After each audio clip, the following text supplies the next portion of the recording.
Welcome to the authorities, stakeholders, partners of the project and general public attending today. Within the strategy of the Port Authority of Valencia, the sustainability and efficiency of port operations are key aspects that Valenciaport has been encouraging for more than 15 years. Projects like EcoPort, Climport, you know very well, green cranes, and today sea terminals are the proof of the commitment of Valenciaport with the implementation of the latest green technologies within the port domain. One of the most important challenges for all of the industrial and transport sectors is to reduce the amount of greenhouse emissions generated and to do it in a cost-efficient way. The Sea Terminals project is very much oriented to facilitate the evolution of ports towards these low-carbon operational models. The European Commission is playing an active role in supporting this transition. As most of you know, this gathering is taking place within a context where, over the coming years, the research and innovation agenda of the European level will reach important milestones. Regarding the research agenda, the financial instruments Horizon 2020 is marking the future for European research and development for the period 2014-2020. The general objective of Horizon 2020 is to contribute to the construction of a knowledge and innovation-based economy in the European Union as a whole. Research and development are the core of the Europe 2020 strategy towards a smart, sustainable and integrated growth strategy for Europe. At the same time, the Spanish strategy for science, technology and innovation and the Spanish state plan are consistent with the aforementioned European policy. More specifically, regarding the smart, green and integrated transport challenge, the Spanish strategy highlights the importance of reducing energy consumption by developing new technologies, systems and equipment, and by using efficiency alternative energy sources. Concerning the Trans-European Network for Transport, the Connecting Europe Facility instrument is guiding the process to build a single European transport core network. Concentrating efforts and resources on developing the core nodes and the most important TEN-T corridors will be the most efficient way to implement a real trans-European network for transport connecting all member states with improved transport infrastructure capable of sustaining higher quality and more cost-efficient trans-European transport services. It's worth mentioning that it will be crucial to ensure good connection of the TEN-T core network to our neighboring countries, all this idea. To this effect, the ports managed by the Port Authority of Valencia are strategically positioned as crossing points between the European Union and our Mediterranean neighboring countries, offering a wide range of quality transport services with our southern Mediterranean counterparts and continuing to improve this connection with Northern Africa. Market-side innovation, including real operational pilots, is another essential part of the Connecting European Facility instrument. Valenciaport is honoured to be coordinating several of these innovation actions, like sea terminals, for example. In our view, it's extremely positive that the new TEN-T guidelines incorporate the need to foster new technologies and innovation, paying particular attention to the decarbonization of transport by stimulating energy efficiency. As we can see from analyzing the previously mentioned European initiatives, the successful transition to a sustainable energy system based on efficient and smart energy management is positioned at the top level of the political agenda in the European Union. This transition, however, is materializing slowly, and the penetration of low-carbon energy sources in the European transport sector remains quite modest. Really. We would like to encourage the authorities present here today, our industrial partners, and the many delegates of the port sector in the audience to contribute to the progress in energy efficiency in ports and shipping from the respective fields of action. We thank all of you for attending this demonstration day, and we hope that you find of interest the prototypes and solutions that will be presented today. Thank you very much.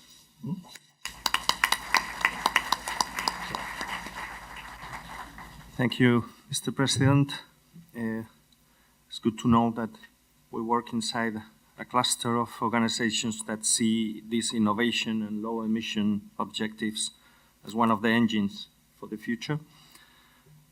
Now I will pass the microphone to Mr. Douglas Schultz, CEO of Noatum, as one of the key participants in this initiative. Please, Douglas. Thank you, Vicente and Mr. President Ford. Welcome, Helmut, once again to Valencia. It's always a pleasure to encourage you to join us in Valencia, and thank you for your support. Well, today is a very sad day, unfortunately, for the stevedores of the Port of Valencia and the employers of the Port of Valencia. And thank you, Vicente, for noting at the commencement of this address. It makes us all very sad with this tragic loss from one of our colleagues, one of our stevedores in the port. Even though we are very sad, we need to continue with the day today, an opportunity to demonstrate and be part of the European project. Noatum is delighted to be a part of this project, a partner with our friends in Valenciaport, where we continue a strong partnership, and to join in this project led by the Valencia Foundation. And I'm sure that this project, which is a legacy of green cranes, is going to be as successful as its predecessor. These sorts of projects are what drive the improvement of the port sector. We've advanced so much over the years, and we are going to advance more by integrating more efficient systems in our logistics chain. Noatum believes in this advance. We know it's inevitable. We have to keep up with the pace of change, and we need to continue with a long-term vision. And that includes also developing a more friendly relationship with our environment. Our industry at the moment, as you know, is undergoing some very large-scale changes at a pace that we haven't seen in a long time.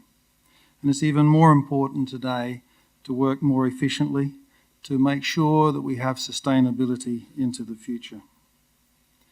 Our shipping industry today features enormous overcapacity, which is concerns for all of us, and that includes overcapacity in the port systems worldwide. This development is forcing the concentration of our customers, particularly in the container sector. The development of the mega vessels, so many of which are now on order and are coming our way soon, means that we have to try to be more efficient every day if we're going to be competitive. It's no longer enough just to have the latest cranes and the biggest ships. More than ever before, it's important that we make sure the logistics chain works very successfully for our customers. And we have to find a way towards a more united system that's developed towards the environment and gives us the flexibilities for the changes that we are surely going to see in coming years. Noatum knows that we must be a part of this modernisation process. We have to contribute to it. And that's why we keep investing in our terminal here in the Port of Valencia. And that's why we're so pleased to support the project of sea terminals as an example of sustainable commitment to the port and to the environment and to the community of Valencia. Our company, as a major participator in the sea terminals projects, wants to keep on leading developments, and we believe that a modern port with the excellent geographic location that we enjoy here in Valencia will enable us to keep ahead in the race of the different ports that are competing in the Mediterranean and all over the world. Well, you're invited today to join with us in seeing the progress that we're making, seeing the way that we try to integrate all of our systems, see the way that we look for sustainable methods of operation. We've looked at a number of industries and a range of competitors and different sectors to see the technology that's in use in those markets and to see which of those technologies we can incorporate into our own sector to achieve improvements in the logistics chain, as I mentioned earlier. In this way, I particularly like to thank Europe for supporting projects like seaports, like sea terminals, which push us to develop and accelerate the modernisation of our sector, the access of our economy here in the Comunidad de Valencia. Because without this support and help, these changes are much harder to bring about. So thank you, Helmut. I'd also like to recognise all of the hard work of the Noatum team in this project and the devotion of our people to it. It takes a lot of time and energy. It adds a lot more hours into your day, and it does take a significant effort to support these projects in a successful way. Teamwork is essential for the success of a logistics chain, and teamwork is one of the core values of the Noatum Group. So in closing, I'd like to congratulate all for the excellent organisation of this event. I hope that we continue to meet and talk and discuss about future projects like this. And I hope in that way we can play a part in bringing the strategic value to the Port of Valencia, to our industry, and to the Comunidad de Valencia. Thank you.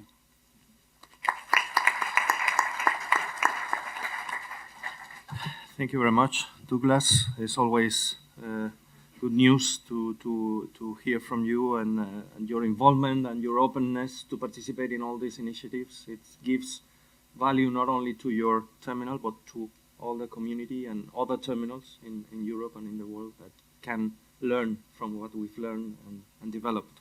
So thank you very much. And now is the turn of Mr. Morsi. He's the European coordinator, DG Move advisor to the European Mobility Network, and the coordinator of innovation and new technologies. So we are willing to hear from you your latest news, ideas, and everything inside the innovation and new technologies thing. So, okay, thank you. Floor is yours, Helmut.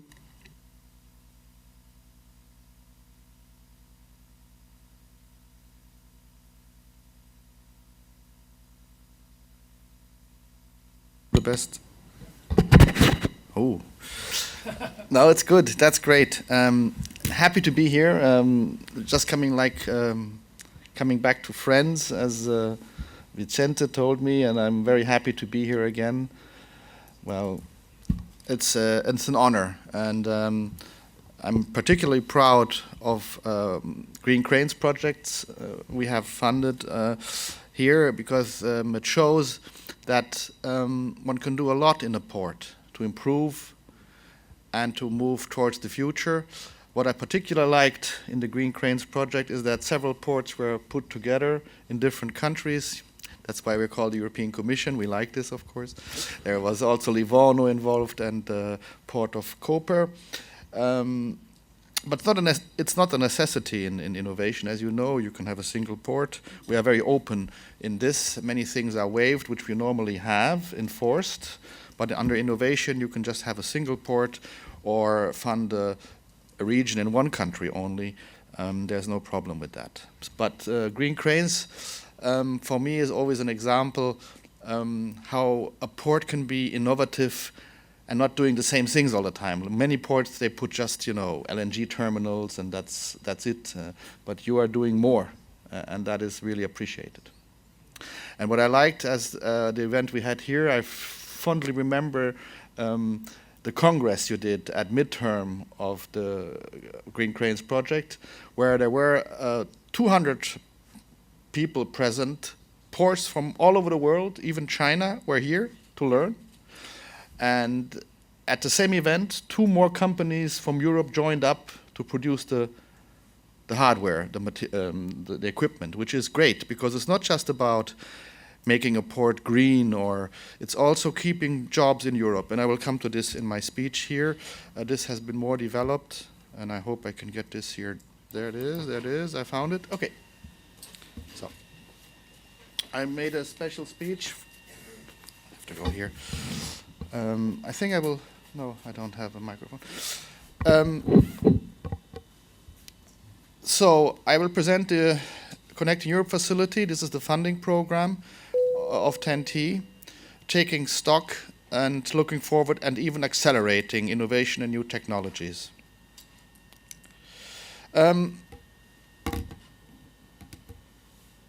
it's not anymore a single program. It was mentioned that we also have Horizon 2020, and I'm now introducing here the European Commission's innovation pipeline.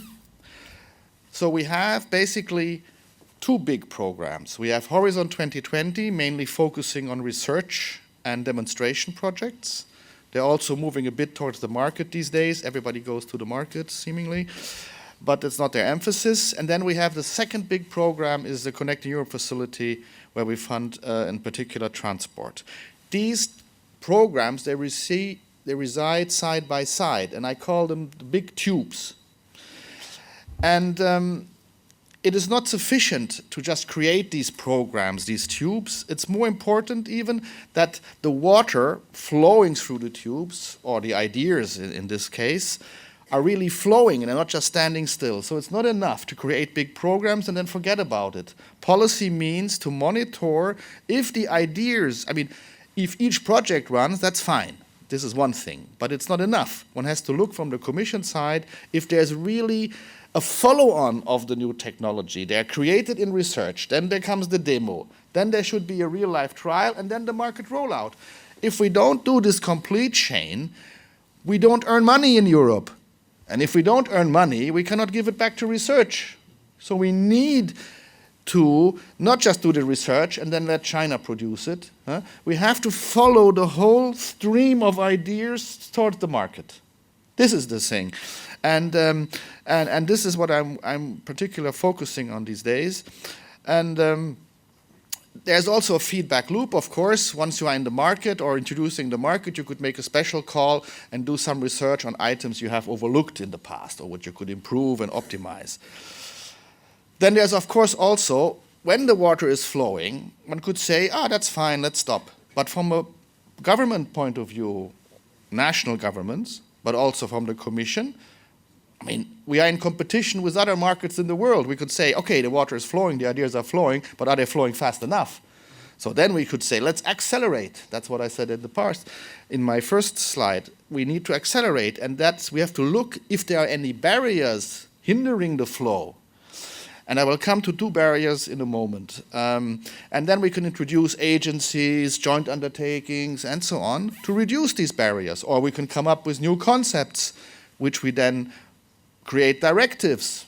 There's the Clean Fuel for Transport Directive to accelerate the flow. And there are other measures which can be taken. So this is the overall concept, and we are binding in these programs now side by side together.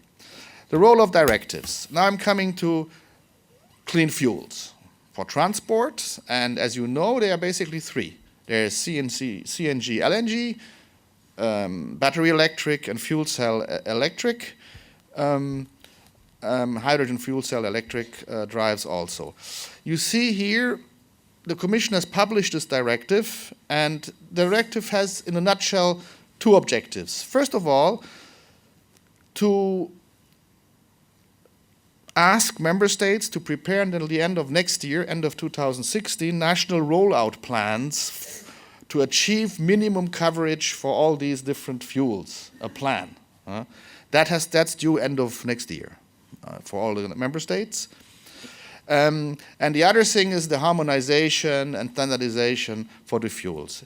In this paper from the Commission, there's also this table here published. You can see here for each of the fuels, also depending on the mode, certain dates. It says their date. So for instance, for hydrogen, there's the date 2025 given.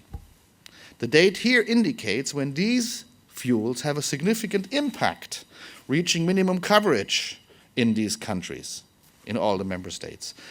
So it's 2025, 2030. The earliest date is 2020. It says here CNG urban agglomerations 2020. This set of dates is very important because what it does at these dates, the new fuels, the alternative fuels, have a significant impact on the transport sector and therefore helping fight against climate change in a significant way. So this is important dates for the environment. This is one set of dates. However, there's a second set of dates which is not in the directive. And here it comes. In principle, there's a second series of dates, is when do these three fuels, which are for me or for the Commission side by side, we don't have any preference. We fund all the three fuels I mentioned, battery electric, hydrogen fuel cell, and LNG, CNG. The important other series of dates mark the start of industrialization. It's when the rollout starts into the markets, when the big companies carve up the market. And this is happening now. It's not in 2025. It happens now when you look at the press. For instance, in hydrogen, Hyundai and Toyota are rolling out in mass production vehicles. So they are preparing the market rollout now. And the problem is, if we don't have the same speed, we fall behind, and then in the end, we lose the jobs in production because everything will be produced in China, in Japan, in the US, wherever. Tesla did the same. And we in Europe have to fight against this. This is not only true now, what I'm talking about cars, it's true also for port technology, right? So that's why you have such an important role, and I thank you for making these efforts in your port. It's very important to also involve companies as you're doing. I mean, producing companies, because when they show and demonstrate it works in your port, they could then sell it to other ports, not only in Europe, worldwide. This is how we keep jobs in production in Europe. There's no other way. So that's why it's very important, and Mrs. Bulc from the Commission, our Commissioner for Transport, is very much supporting your efforts in this respect. She made innovation her top priority recently. So I think we are really supported here. It will not be a matter of money. I'm sure we can get more funding and more calls. There will be even, there's a call, I will come to this in a moment, there will be more calls coming up, innovation. We are also moving in now, as I said, the EIB bank and the Juncker's plan is moving into the innovation area by trying to use a new financial product based on these new funding lines. Anyway, I wrote here again, it was great. This Green Cranes project is for me one of my favorite projects, I must say, because it really addresses what I mentioned just before, these two series of dates, not only moving towards green technology, but at the same time linking to companies in Europe so that they produce the equipment, which then creates the jobs, but also in the port, of course. If the port goes down the drain, there's no jobs here either, but this is another story, yes, is another thing. Now the barriers. I talked about the barriers in the flow of ideas. Clearly, there was a barrier in Europe always. We did good research, we did demos, selling a few pieces to the major you like most, to Town Hall, but it didn't reach the market. So there was a problem. After the demo, everything fell asleep. So obviously there was a barrier between the end of the demo and the market rollout. That's why we introduced the real-life trials, which we fund at 50%, in the cohesion countries even up to 85%. The real-life trials has only one major objective, is to prepare the rollout into the market. And we had already here done this, and the concept, you have mentioned it yourself in your nice presentation, Mr. Martínez, is there the market-sided innovation concept. It's called, in English, normally market-oriented, but I've chosen market-sided to mark the specificity of this concept. The concept has a dual optimization process. In order to make the rollout and bridge the gap from the demo to the rollout, you have to do two optimization processes. First of all, you have to optimize the technology to bring unit costs down. If it stays too expensive, you will never sell. And the second equally important optimization is to understand and to optimize the business-client relation. If you don't understand your client, you never sell to the mass market. It's clear. You have to understand the needs of the client, because you're not selling a technology, you're selling a package. And the package, the innovation, the technology can only be a small part of that. You sell also feel good.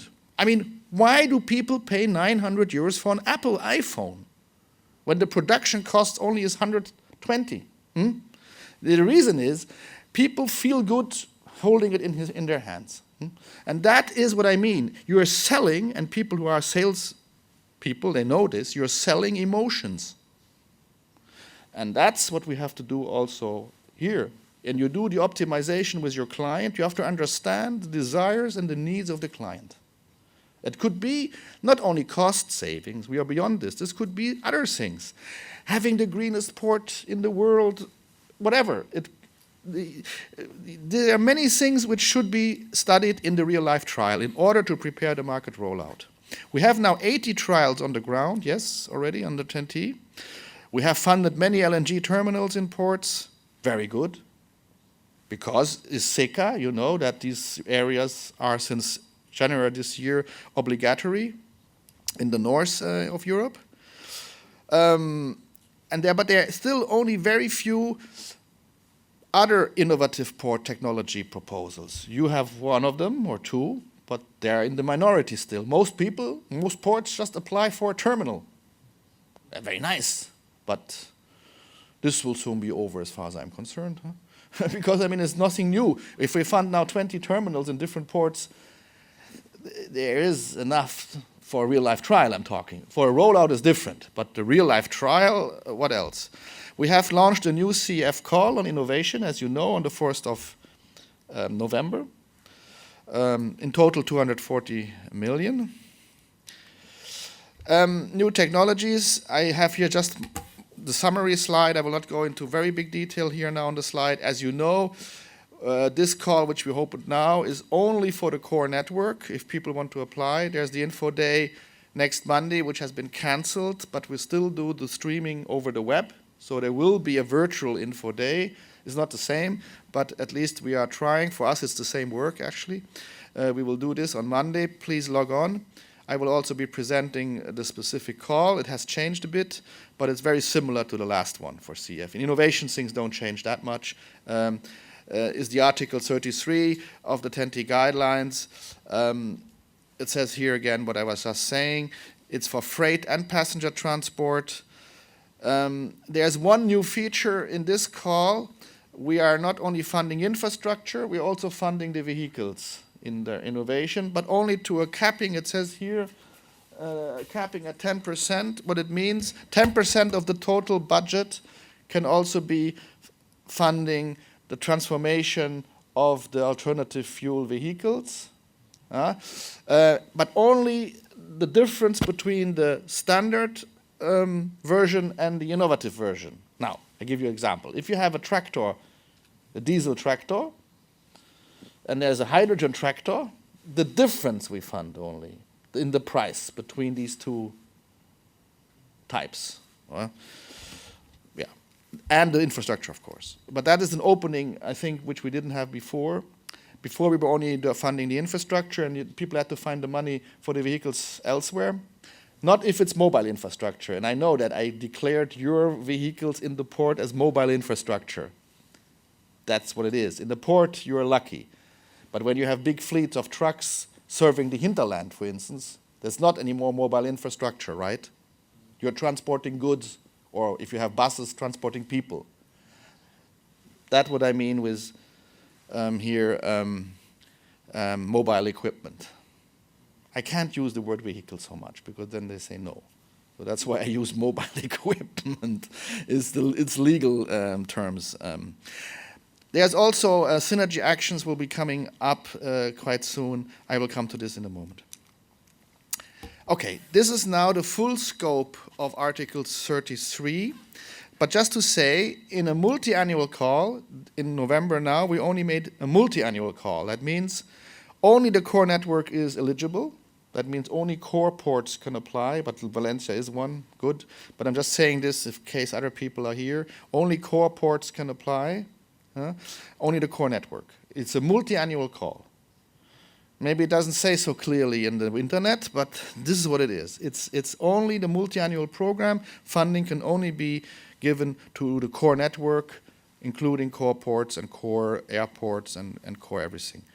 And only for innovation, topics A to D can be used, right?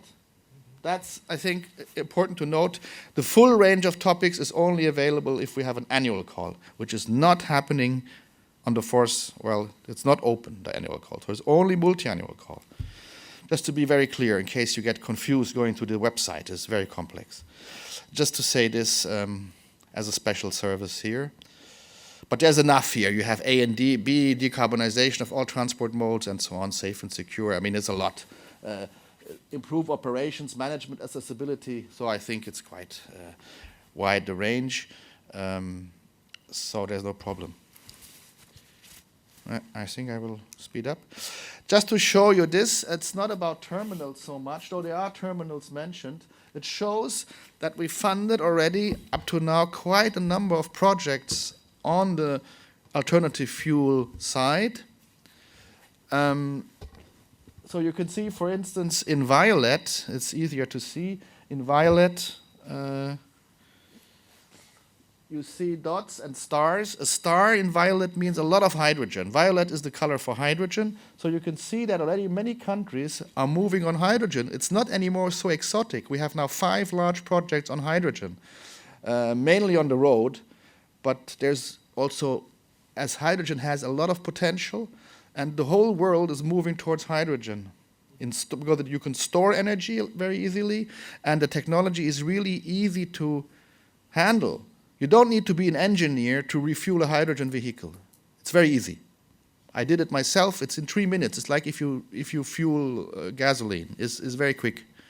You don't have to wait half an hour. It's immediately. And it's now there, as I said, there are now people who are thinking of hydrogen ships, hydrogen trains. There will be a proposal on hydrogen trains coming up in this call. I don't want to say now who is doing this. I'm not divulging these kind of things. People want to be first in the market because it's companies, and trucks and everything. So it's maybe also ports can take advantage of this, because you are in a windy place. You can produce energy with windmills or with the waves, and you can directly, if you cannot sell it to the grid, you can store it on hydrogen and sell it at peak times. So it's the business case. And in that respect, we are going to launch a synergy call early next year. And in other colors, you see, for instance, if people are interested in that, in this kind of, green, light green, this is already the filling stations, charging stations for, fast charging stations for electric vehicles. There we have funded so many. Look at that. All these light blue. Here, this greenish. This. Spain is very strong on LNG for trucks, by the way. And of course in ports. But in trucks, Spain is leading in LNG. And the UK is also very strong on that. So there are really things happening on all these fuels, and it's really becoming market relevant. Now, the second barrier, you might not like to hear this, but we have a lack of grant budget. The grants are the ones we give the subsidies, these 50% funding for real-life trials in 10T. And there's also, for innovation on the works, a very low funding intensity. We only have 20% of funding for the works. And the solution is, and this is, I think, brand new stuff. You have heard about the Juncker's plan and the FC. It's the European Fund for Strategic Investment, the 300 billion. Unfortunately, we lost a lot of billions towards that fund. I mean, our program was taxed, basically. The money does not come from nowhere. The money in this new product, in the Juncker's plan, comes from existing programs, from the Horizon 2020 and from the Connecting Europe facility. So we lost billions to that fund. And what it does, it uses 8 billion from our programs, and it makes a leverage to 300 billion. Don't ask me how they do it, it's how it is. And then they give loans. And I think in a nutshell, with our 8 billion from the grant money, we buy the risk. Yeah? We buy the risk so that the bank is willing to give you a loan, even though you don't have enough profits yet. It lowers basically the entrance point. If you have a graph, and you have up, you have profit, and down you have losses, and there's the break even in the middle, right? Normally a bank, as you know, will only want to give you a loan if you're in the profit margin and above the break even. They don't want to go even down to the break even. They want you to be significantly in the profit zone, right?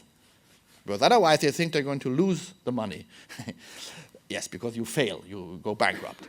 Now with the Juncker's plan, we move this point of entry downwards, yes, to reach the break-even. And the good news is, for innovation, they're even prepared to go below the break-even. That means it's at the end of our real-life trials. You see? So we have this immediate takeoff after our real-life trial ends to then fund the rollout with this new instrument. You see? This is good. Because I want to take more money back from these banks than we gave them.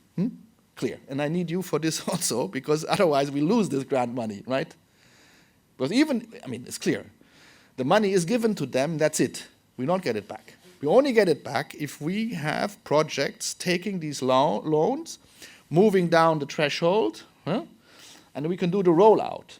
And then the money, the revenue is generated from the rollout and the growth. I think we have to really work on this. It's not so easy. Anyway, this was not so clear to at least the innovation community, so I was preparing with the bank and with my colleagues from one of our units a special product based on FC, on Junkers, which takes up or recognizes the specificities and the needs of innovation. And innovation, as you know, has an inherently higher risk. Otherwise, it's how it is. Innovation is something people would have done a long time ago if it would not be more difficult. Okay, so there is a higher risk from the bank perspective. And we are addressing this with this new product, accepting that the bank accepts the higher risk, takes smaller projects down to 25 million. 25 million is for them a small project. Normally they do hundreds of millions. Fast track. We cannot wait at the end of the real-life trial for the bank to evaluate 2 years your project. It has to be done immediately to start the rollout immediately in order not to lose the competition against other companies. There should be a technical advisor in the bank who understands the technology. So if you go there should be somebody who understands port technology. Otherwise, you have to explain Adam and Eve, which can be very tedious when you are sitting in front of a bank manager. It's not so pleasant, as you probably know. So, yes, it's better to have somebody who has the knowledge on the technology. And of course, there should not be an evaluation fee, which they also want. We have not just discussed this, and I'm not just talking to you about this, we are preparing this, and we prepared already the first wave. I call it 1A and 1B. There was a meeting on the 19th of October, and we did 3 road pilots already with the new product. On LNG one, and one on fuel cell hydrogen, and one on battery electric. And there was a second series of meetings where you were also invited, targeting the ports pilot. So there should be also a port pilot coming up. Why we're doing this pilot? The bank also wants to live. You have to see it from their perspective. The EIB bank has AAA rating. They want to keep it. Okay? So they don't want to take projects with high risk of failure. They feel uneasy. But we need them. You see, if you want to be a player, you need to know the game. And if you want the bank to be open systematically to all the real-life trials, this is my aim. Not just to have one pilot, but to have systematic this kind of financing. At least as an offer, people can take it up or not. But after the first wave, we have to have some success. And I suggested a few projects to them which are, in our view, very close to the market, so that the bank can take them up. Once these pilots work, we then have the second wave, and then the bank is looking systematically at all the 80 real-life trials and see, and also the future ones, of course, whether they can help and helping with the rollout, basically, at the end of the real-life trial. So I think this is a new thing which is going on. I just wanted to report to you on this. It's the second barrier we're taking down, is the lack of money. And there's always a lack of money. We have always problems in Europe with other things, You know the press, you see in the news what's happening. But we want still innovation to move on, because we would like even to accelerate. Next step. This is my last slide. Just to give you an overview of what's happening until the end of 2016. A lot of things are happening. We have now an open call since 4th of November. It's total 7.5 billion. 10T is a big program. Of, unfortunately, 6.5 billion are under the cohesion envelope, meaning reserved for cohesion countries. So So that means deadline is 16th of February. Then we have this new financial product, and we hope this first wave is going to work now, and then we will publish, and the bank will organize the second wave. There will be, and now I come to this point, please have a look at this. There is also Horizon 2020. And the Horizon 2020 money for hydrogen goes all to the so-called fuel cell joint undertaking. And they are making a very big call of several hundred millions beginning of next year. And there you can also apply for hydrogen infrastructure, but in particular also for vehicles. So this is a very interesting opening for ports also. Right? These people have a lot of money. This little entity has 1 billion of funding, half coming from industry and half coming from the Commission. I'm just mentioning this to you because they are also now not only funding research, but they also fund a few market-relevant projects. I'm in very close contact with Mr. Bert de Kovena, who is the director there, and we are trying to team up a bit to offer the spectrum. As I said, we have this whole pipeline, and we want to work together also on the Commission side that this is a pipeline and the ideas are really flowing.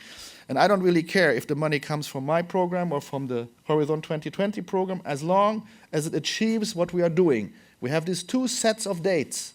The sets when, in the future 2020, 2025, we have a significant impact on climate change, but there's an earlier set of dates, 2016, 15 and 17, where we think that industrialization is starting, and we don't want to lose the jobs in production in Europe. This is another equally important objective we should all have. It's also our life and our children's life in the future. No jobs, no future is how it is.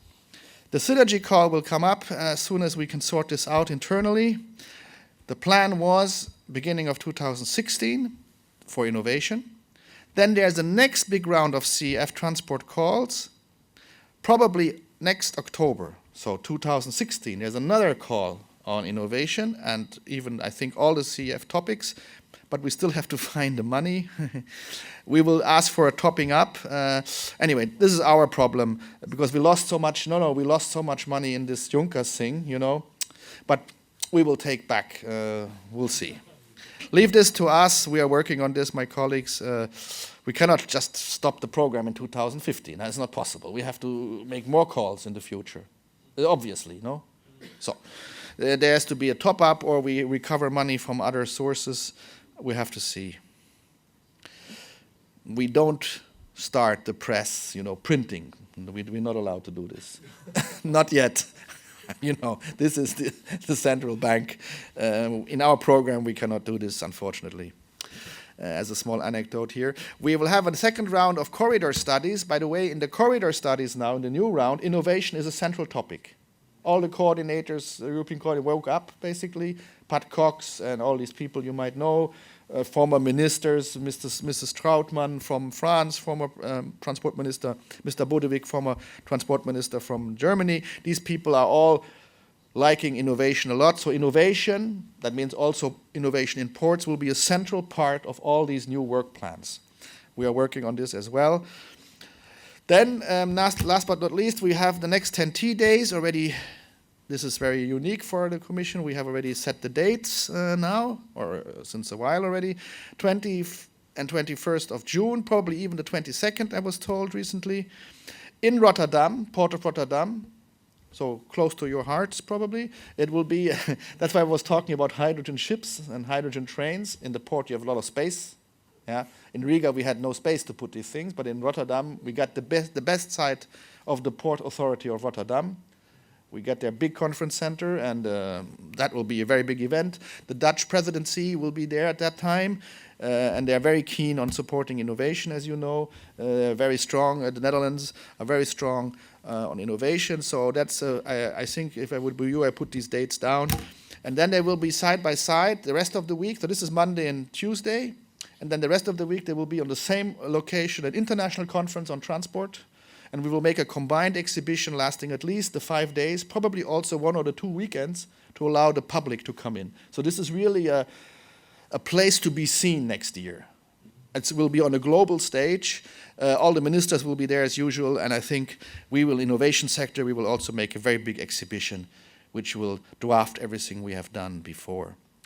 Then, of course, the Clean Fuels of Transport Directive, the national policy frameworks. I'm looking at my Spanish colleague from the ministry in Madrid.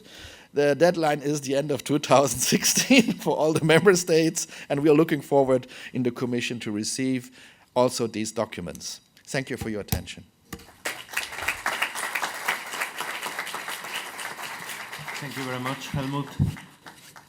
It's always, we are always grateful to you for your tries to clarify all these sophisticated systems that you build in Brussels. Because you have to agree with us that when you are thinking on the content of the projects, then you have to do the projects, then you have to be aware of the calls, then you have to understand the calls, and now you give the money to the banks. Not me. Oh, yeah. To be honest, it was not my decision, it was Mr. Juncker who has decided this. But anyway, we have to live with this. This is now done by the member states. This has been decided by the member states. And we have to live with this. And it's always good, if you cannot change something, better to forget that you couldn't change it. It's now to focus on what we can make out of it.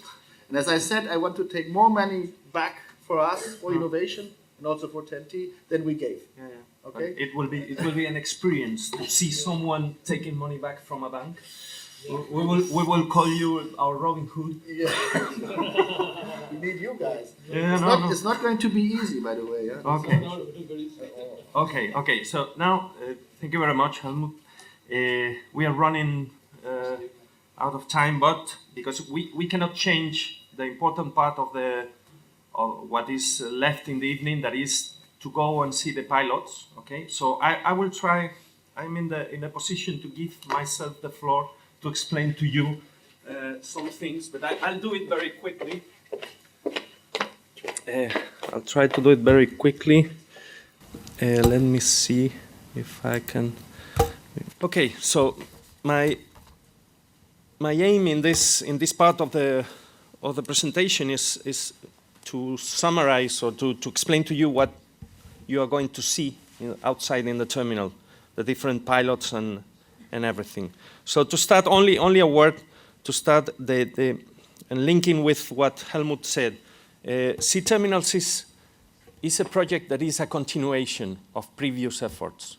And this is very important because sometimes we have the impression that things in terms of innovation and research are like independent initiatives, one from the other, that you do something, perhaps you are successful, but it's difficult to continue working on the same line. You have to fight a lot. So in this time, Sea Terminals is a continuation.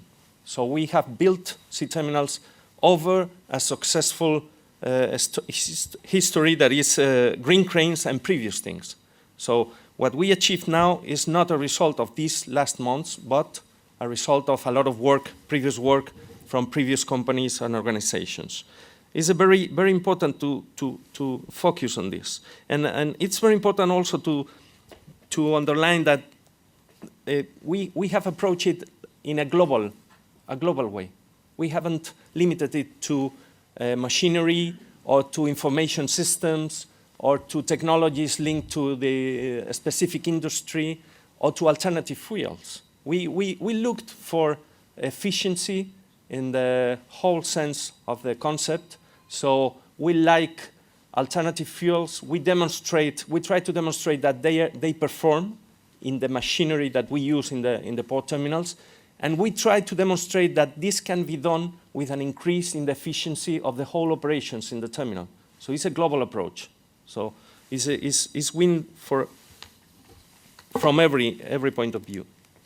So on this, the approach, as I said, mixes the operations and the business, because we won't be in the interest of our terminal companies if we are not talking about operational costs.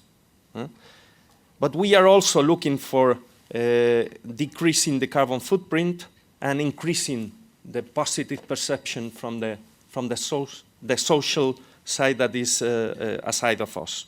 So we have to have all this in mind when we approach a project. And there's another thing that we as a sector, we are not very innovative in this sense. All or almost all that we are using in these projects is invented. We are not a first wave innovation sector. This means good things and bad things. The good things is that mainly all the technologies that we use are mature enough. They have been used in other sectors, okay? So we are not stepping into a very risky area on this. We are building on secure bets, okay?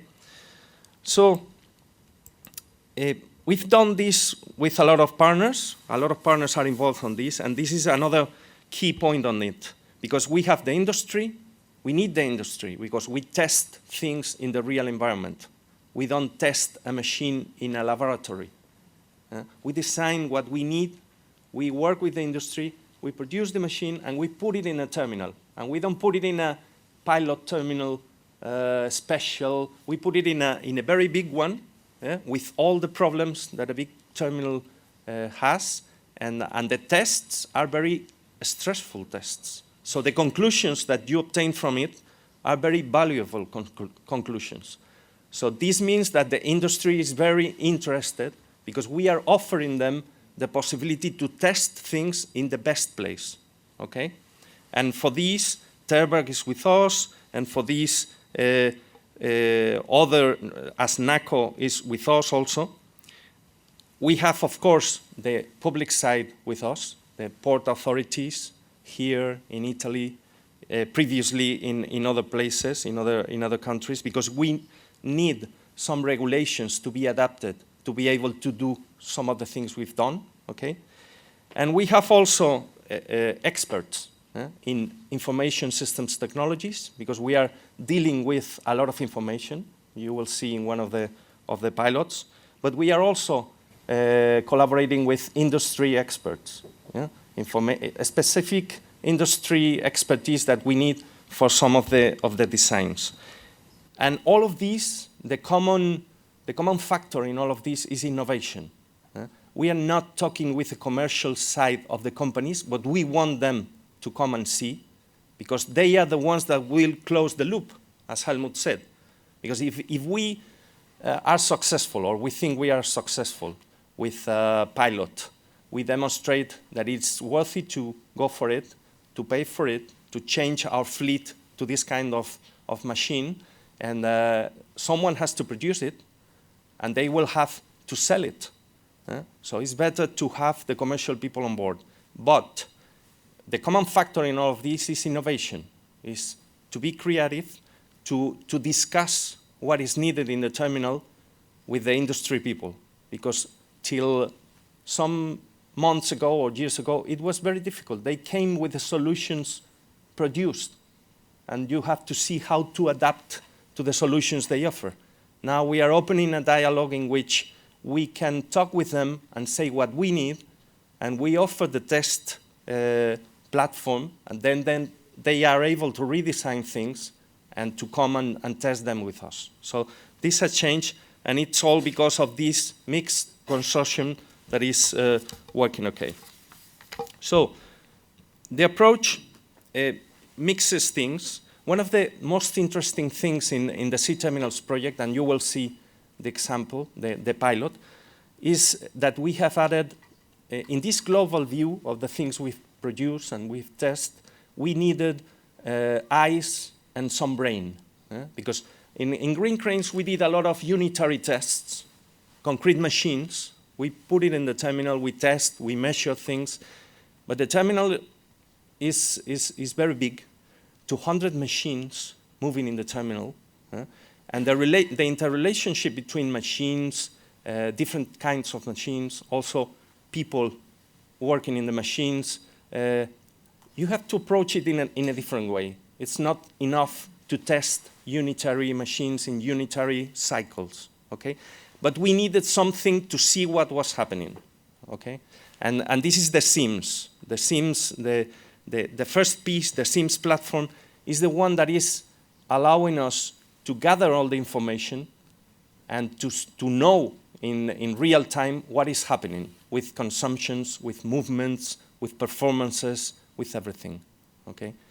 You will see it's such a huge amount of information that we are stepping into another problem. And we need the expertise from the people in ICT teams dealing with almost big data technologies, okay? You will see that. And then when we have eyes and we have brains to understand what is happening, we can put different prototypes and different things and gather the information that what's happening with them, and then obtaining conclusions. This is the philosophy of what you will see in the terminal. The SIMS platform, that is the eyes and the brain. What we've done there is huge. It's 200 machines with all the sensors. We've worked to adapt the sensors to each kind of machines to gather all the information. So we are receiving 88 signals per second per machine. This means roughly more than 15,000 signals per second in real time. This means like 1.5 billion signals per day. So we are talking about 500 billion signals a year to manage. Huge information, a lot of potential conclusions to be obtained from that. But in itself, it's a problem. It's a challenge to manage with all this information. We cannot aspire to be looking from the human side to all this data, obtain the conclusions, and then interact with the reality. So we have to understand, we have to learn, but we have to insert all these conclusions, detect the patterns, and make it automatic. So compared to other, we are talking about 500 billion signals per year. If we compare to have some comparison with other businesses, all the credit card business in Spain, all the number of movements, of transactions, it goes like a third of it. So all the operations dealing with payments in credit cards in Spain in 2014 was around 100 billion signals, translated to signals. We are considering like 40 attributes per each movement, per each operation, that is comparable with what we are gathering from the machines. So we are 3 or more times managing more information in a terminal than the whole credit card business in Spain in a year. Okay? So we are big on that. So we have to solve some problems on that. But the enormous amount of information offers us a lot of potential improvements to detect and to implement. Okay? We can say that this SIMS version 1.0, our brain, opens a new era of possibilities towards the efficient container terminal for the near future. Okay? It's one of the main parts of the project. Other pilots that you will see outside. Oh, sorry. You will see the second prototype that you will see is this full electric terminal tractor developed by Terber with 0 carbon emissions. And this has been tested in the terminal and is able to work during one full operational shift, that is 6 hours. And now we are in 3 hours of being charged time. Okay? But it has not only the 0 emissions, it also has benefits in regarding the noise reduction. Okay? I'll go very quickly through the things you are going to see. Another thing that you will see is an eco-rich stacker and an eco-empty container handler, also tested in Noatum terminal. It includes a lot of features, start-stop system, double mode of operation, that the SIMS system is automatically ordering these machines to go on eco mode or on turbo mode based on protocols that we have defined. You will see also the terminal dynamic illumination system. This is not a new technology. This was not previously applied to a big industrial installation as the terminal. Yeah? And you will have the opportunity to see it, to experience it, and you will have the opportunity to talk with the experts. But the measurements that we are having speak about an 80% of earnings versus the initial situation, only by applying this kind of technologies. An eco rubber RTG, an eco RTG crane also that plays with the recovery of energy when the container is lowering, with a set of batteries, and you will see that also. And the last thing that we included in the project is the LNG dual fuel that will be presented in Livorno, in Italy, on the 15th of December. Okay, and this you will see the first dual fuel LNG diesel RTG crane.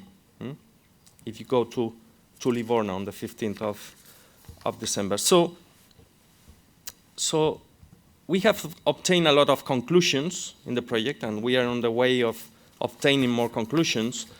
But the main thing is that we have taken more steps ahead from the Green Cranes project. We have introduced new machinery. We have elaborated and built a system that tells us what is happening second by second on the terminal. We are now trying to link this system and this potential bunch of opportunities that we will conclude from it. We are trying to link it to the real planification tool in the terminal, that is the TOS, because we need to automate many of the conclusions, because if not, we won't take all the advantage from all this effort. But all this innovative and market-sided approach that we have come to the end now has given us a lot of new ideas, a lot of new lines of development, and in all of them we are with the industry. In all of them we are from the innovation side, the port side, the terminal operator, the designers of the machinery, and the people that are helping us to gather all the information to be able to insert the conclusions in the automation of the planification tools of the terminals. So I think it's been a big effort. I thank you, everyone that has participated in the project. I think it's a big success. We will see, as we saw at the end of Green Cranes, that the industry, for sure, will adopt some of the solutions that are now, that you will see now, and they will commercialize them. So this is the best demonstration of the success of the project. And to finalize, before we go out, I wanted to show you, there's a video, a small piece of video that I think summarizes very well what we have done in this project. So let us see if it works.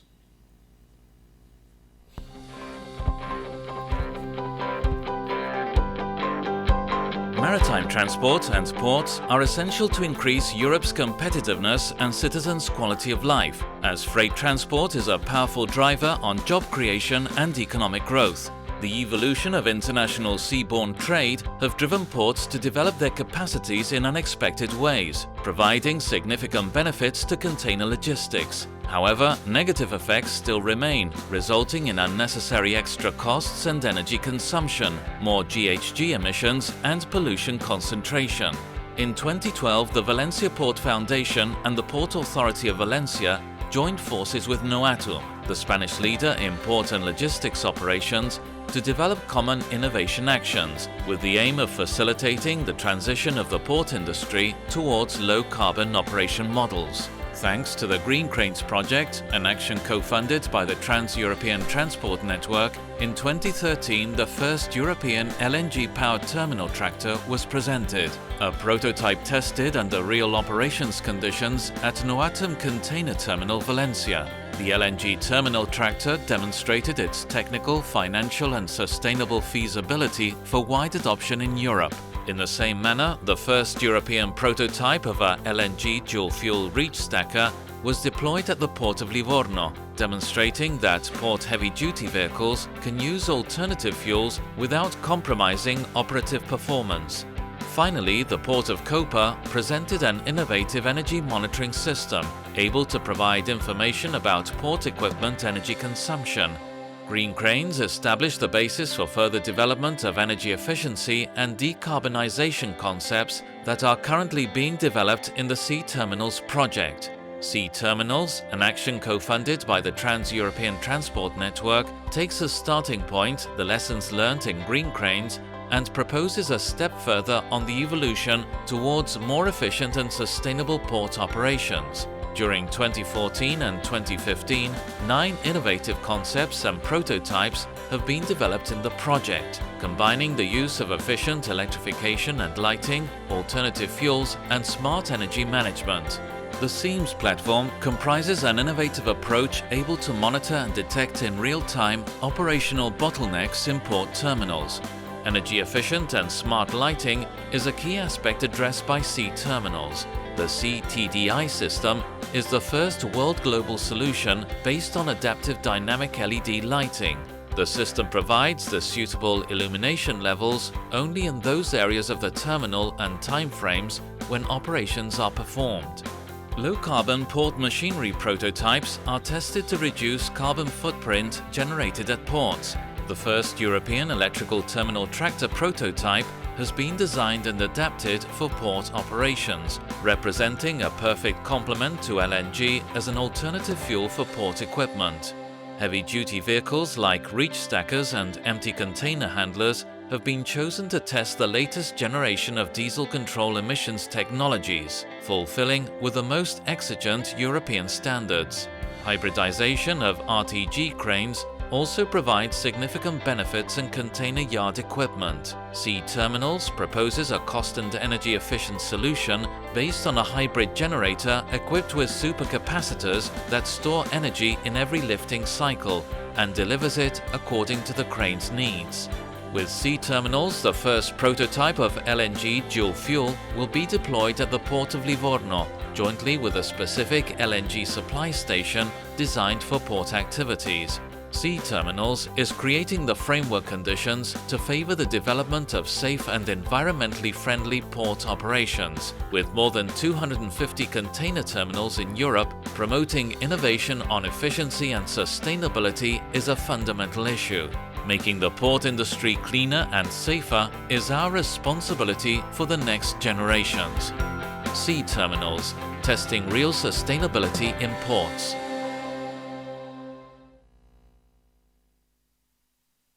So this is it.